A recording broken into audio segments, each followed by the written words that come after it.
Good morning. I'm Deanna at Caddo Creek Farm. We have a very small, a 10-acre ranch here in Texas for boarding horses. We had this beautiful quarter horse come to us as one of our boarders, and we started to notice after about 5 weeks she was getting larger and larger very quickly in the belly. Well, when she went to the vet, we did determine that she is indeed pregnant. The problem is we don't know exactly when she's due. So the purpose of this video is to help any newbies like ourselves with determining when a horse is ready to give birth and go into labor.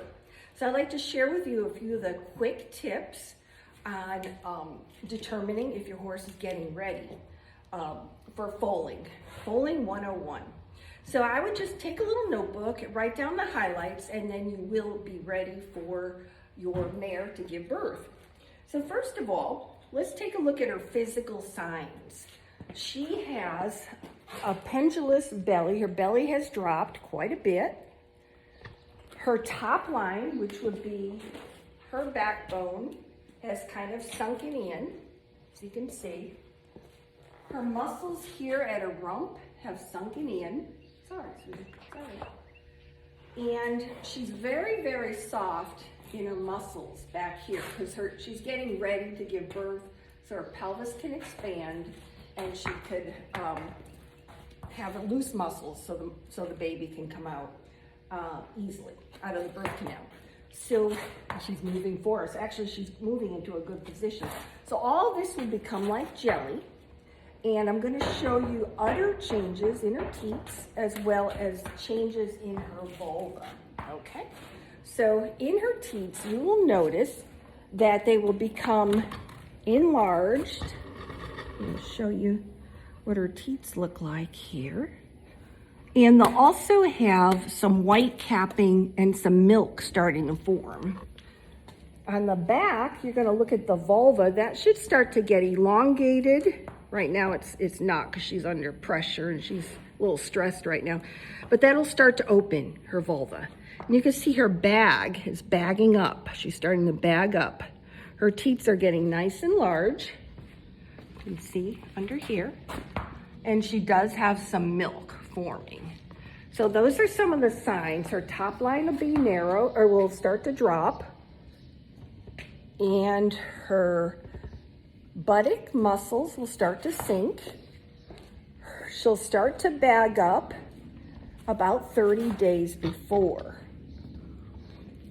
So what are a few of the other things we need to think about? We want to be able to prep beforehand. If we know that the foal will be born in the next 72 hours, the best bedding is straw.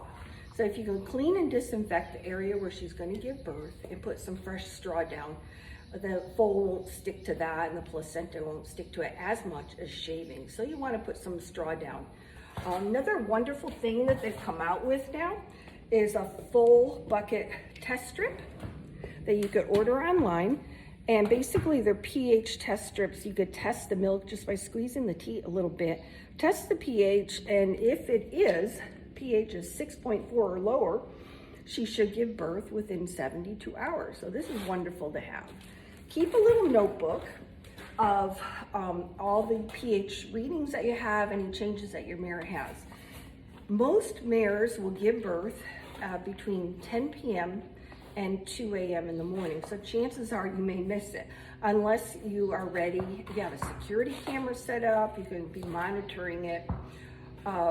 You can braid her tail and put a little wrap around the top, and that'll just keep it cleaner and out of the way, your tail out of the way for giving birth. There's a 1, 2, 3 rule that's very popular. It's good to know. In the first hour, number 1, the foal should stand in the first hour. Number 2, the foal should nurse in 2 hours. And the number 3, the placenta should be completely expelled by the 3rd hour. Now, if you're having problems where it's not expelled after the 3rd hour, definitely call your vet. Always have your vet's phone number on hand just in case you need them. You could also put together a foaling kit, which I did do, And that just simply consists of a towel, if you have to clean the foal, paper towels, a bucket, some soap, some Dawn or Ivory soap, in case you need to wash your hands or help deliver, some gloves, disposable gloves, some iodine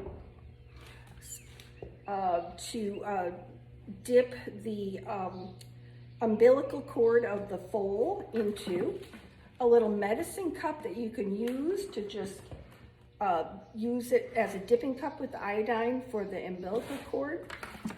I also have a 60cc syringe in case we have to give an enema to the baby if they're not pooping within 12 hours. That's basically it. You just want to have things on hand. Also, a really important thing is a notebook with a pen and some kind of watch so that you keep track of the timing of everything. And you could tell your vet, you know, how long it took for the labor, delivery, and the placenta to be expelled. Let's see, another thing is, does a full moon affect births? Well, there's all kinds of studies that have been done that disprove that the full moon and cycles, the lunar cycles, can affect labor and delivery. But as a nurse, I know that the full moon does have a big, strong effect on both labor, the number of births, because of the pull of the moon and the changes on the earth. It also affects psychiatric illness. It can be escalated in the nursing world. So indeed, we will be looking at the full moon cycle for this mare for delivery as well. We happen to have 2 super moons this month in 2 days. We're expecting the first one. That'll be August 1st, first full moon. And then August 31st, second full moon. I guess you didn't like the full bucket. So we'll be watching very, very closely over the next couple of days to the next week and hoping that she gives birth to a beautiful, healthy baby. This is Gypsy, a 14-year-old quarter horse mare. We believe it's her first baby, but we will see. We don't even know what it'll be. Could it be a filly, a colt, a mule? We don't know. But we're looking forward to seeing what a delight it will be. Have a great day. Namaste.